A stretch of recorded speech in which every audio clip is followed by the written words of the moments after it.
High rise एक dystopian film है। इस फिल्म का निर्देशन बेन व्हिटली ने किया है।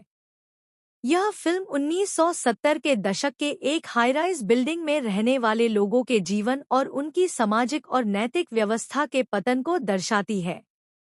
एक कहानी की शुरुआत, द बिगिनिंग। फिल्म एक हाई राइज बिल्डिंग में शुरू होती है जो समाज के छोटे मॉडल की तरह काम करती है। डॉक्टर रॉबर्ट लैंग, एक युवा डॉक्टर, हाल ही में इस इमारत में शिफ्ट हुआ है। वह यहाँ नई शुरुआत करना चाहता है। इमारत का निर्माण एंथनी रॉयल नामक आर्किटेक्ट द्वारा डिजाइन की गई यह इमारत खुद एक छोटे से शहर की तरह है। इसमें स्विमिंग पूल, जिम, सुपरमार्केट जैसी सभी सुविधाएं मौजूद हैं। इमारत का सामाजिक विभाजन, एक ऊपरी मंजिल अमीर और शक्तिशाली लोग रहते हैं। 2 मध्य मंजिल मध्यम वर्ग के लोग। 3 निचली मंजिल मजदूर वर्ग जो कठिन परिश्रम करते हैं। लैंग को जल्दी ही इस वर्ग विभाजन का एहसास होता है। 2 मुख्य पात्रों का परिचय, introduction of main characters. Doctor Robert Lang, Tom Hiddleston, एक तटस्थ व्यक्ति जो किसी भी वर्ग का पक्ष नहीं लेता। एंथनी रॉयल, जेरेमी आयंस, इमारत का डिजाइनर जो ऊपरी मंजिल पर अपनी पत्नी के साथ रहता है। Charlotte Melville, Sienna Miller, Lang की पड़ोसी जो अपने बेटे के साथ रहती है। रिचर्ड वाइल्डर, ल्यूक इवांस, निचले वर्ग का निवासी जो ऊपरी वर्ग के खिलाफ विद्रोह करता है। 3 वर्ग संघर्ष की शुरुआत, बिगिनिंग ऑफ क्लास स्ट्रगल। असुविधाओं का सामना, बिजली और पानी की कटौती जैसी समस्याएं निचले वर्ग को अधिक प्रभावित करती हैं। ऊपरी मंजिल के लोग इस स्थिति की परवाह नहीं करते और अपने विलासितापूर्ण जीवन में व्यस्त रहते हैं। डॉक्टर लैंग की स्थिति। लैंग अपने तटस्थ दृष्टिकोण के कारण दोनों वर्गों के बीच की खाई को समझने की कोशिश करता है। 4 अराजकता का विस्तार, एक्सपेंशन ऑफ केओस।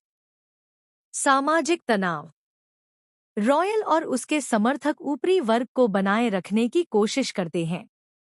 वाइल्डर और निचला वर्ग अपनी आवाज उठाने के लिए हिंसात्मक तरीकों का सहारा लेता है।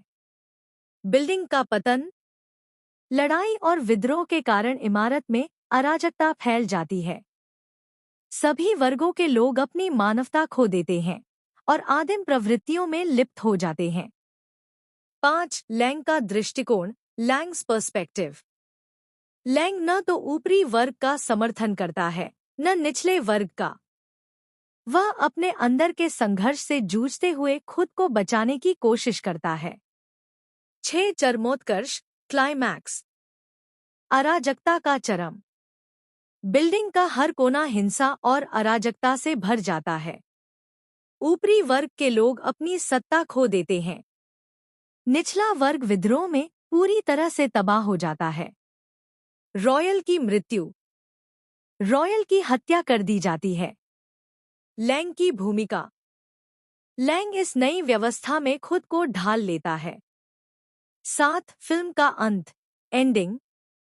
नए समाज का उदय, बिल्डिंग एक नए लेकिन अस्थिर समाज में बदल जाती है।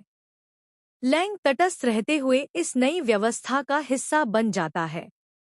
संदेश, फिल्म का अंत यह दर्शाता है कि जब भी समाज में असमानता बढ़ती है तो अराजकता अनिवार्य है। मुख्य थीम और प्रतीकवाद, थीम्स एंड सिंबलिज्म। एक वर्ग विभाजन, क्लास डिवीजन। ऊपरी वर्ग और निचले वर्ग का संघर्ष, समाज की असमानता को दिखाने का प्रतीक। 2 मानव प्रवृत्तियां, ह्यूमन इंस्टिंक्ट्स। हर वर्ग अपनी प्राथमिक प्रवृत्तियों पर लौट आता है। 3 आधुनिकता बनाम नैतिकता, मॉडर्निटी वर्सेस मोरालिटी। प्रगति के बावजूद मानवता नैतिक पतन का सामना करती है। Direction and visuals. फिल्म का सेट डिजाइन 1970 के दशक की यथार्थता को दर्शाता है। धीमी गति वाले दृश्य और अंधेरे रंग समाज की घुटन और तनाव को बढ़ाते हैं।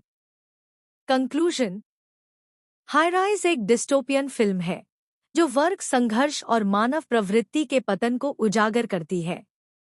फिल्म हमें सोचने पर मजबूर करती है कि क्या तकनीकी प्रगति वास्तव में समाज को बेहतर बनाती है।